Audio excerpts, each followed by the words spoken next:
Hey guys, what's going on? This is Paper or Plastic, and today I thought I'd just give you guys a treat. And I know I didn't review him when I did an unboxing a few months ago of my Deathscythe, but to get prepared for Master Grade Epion, since I have him and we'll be doing an unboxing video of him too, I thought that I'd go ahead and do a kind of like Gunpla, like Master Grade Gundam Wing Marathon for all the kits that I have that are Gundam Wing kits, which is all of them except for Sandrock, which I do plan on to get that next. That'll be the last one that I need to get. And this is the one that I threw out that you saw in the unboxing video. I'm sure you guys had a good laugh about that. I actually did, because it was a piece of crap. But now this one has more than made up for it. And this is going to be a quick review because this kit is just like any of the Gundam Seed kits. If you know any of the like main 5 mobile suits, like with Ailstrike and Aegis and Buster and all that stuff from Gundam Seed, it's the same thing. Just like with Gundam Wing, the main mobile suits, the 5, are pretty much the same in terms of posability and articulation and inner frame. And only a few of the kits, like maybe Heavy Arms, are going to be maybe a little bit different, but they're pretty much all the same. So let's go ahead and show you guys Deathscythe.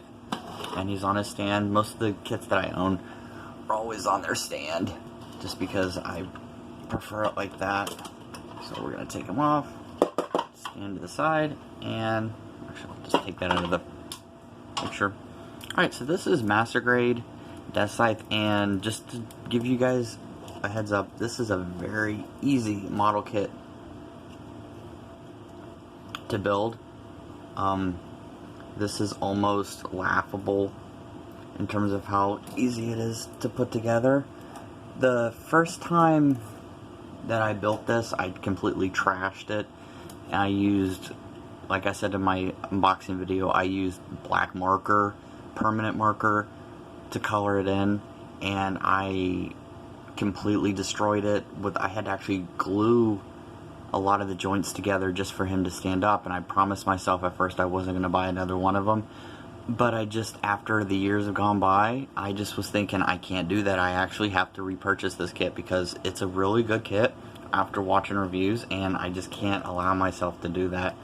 I have to give it justice. So bring this guy back, adjust this camera so you can actually see it. Alright, so I'm going to go ahead and take his scythe off, and the only problem that you're going to have with this kit in this build is with the scythe.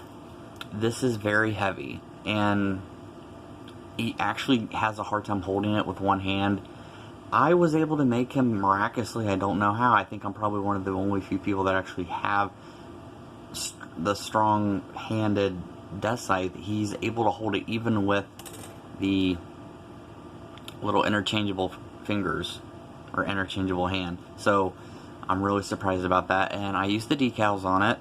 The last time I actually built this kit, I didn't use many of the decals. It was because it was pretty much at that point trashed. But so this is the head, and it can move all the way around, and you can see I just did a panel line and use the decals that they give you, because he pretty much comes color accurate straight out of the box.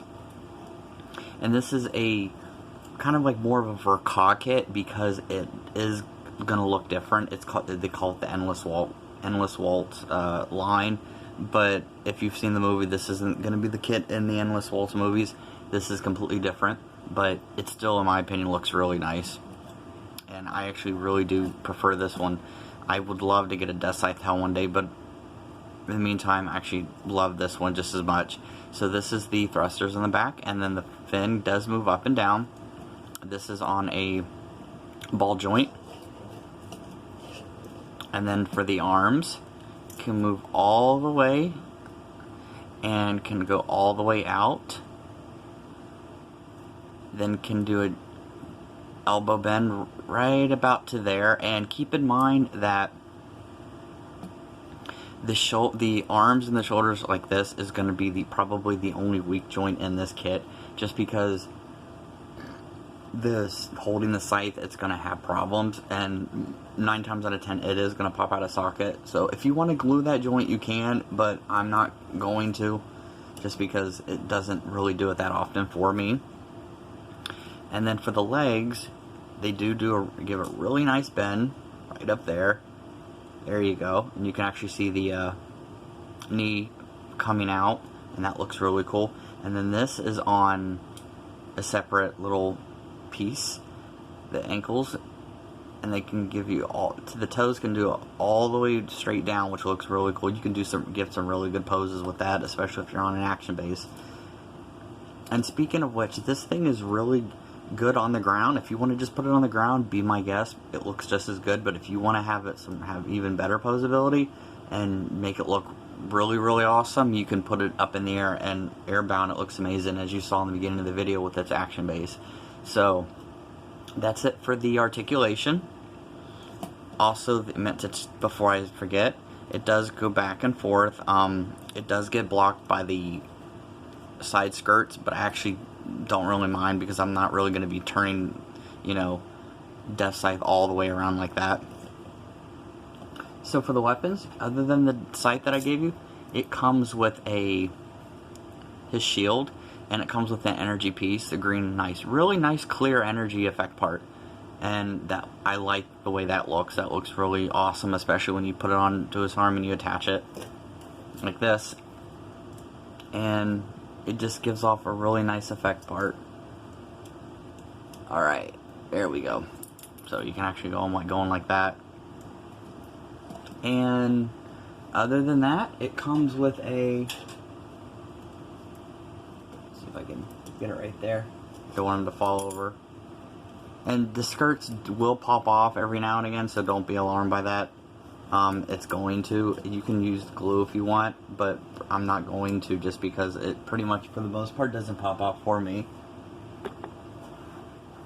So, it also comes with a mini Duo Maxwell. I don't know if you could see it good. There we go, Duo Maxwell, and that's really cool. And the other one that they give you is going to be in the cockpit that you can open up right there. So if you open up right there, lift it up, and there'll be Duo just chilling inside there. And that's pretty much it for this review. This was a joyride to build, just because of how easy it was. It's funny that this was like my first ever kit and my first ever master grade, and I completely failed at it miserably, which is why I wanted to go back and redo it, so that I could do it again and actually give it justice. And I hope you guys enjoyed it. I know this was a long review, but I'm going to keep doing the Gundam Wing Master Grade reviews for all the ones that I have, to kind of like get everyone excited about Epion. And then I'm going to be doing an unboxing of that shortly, so just, you know, stick around if I haven't already done that. Alright, and with all that, see you guys next time. Later.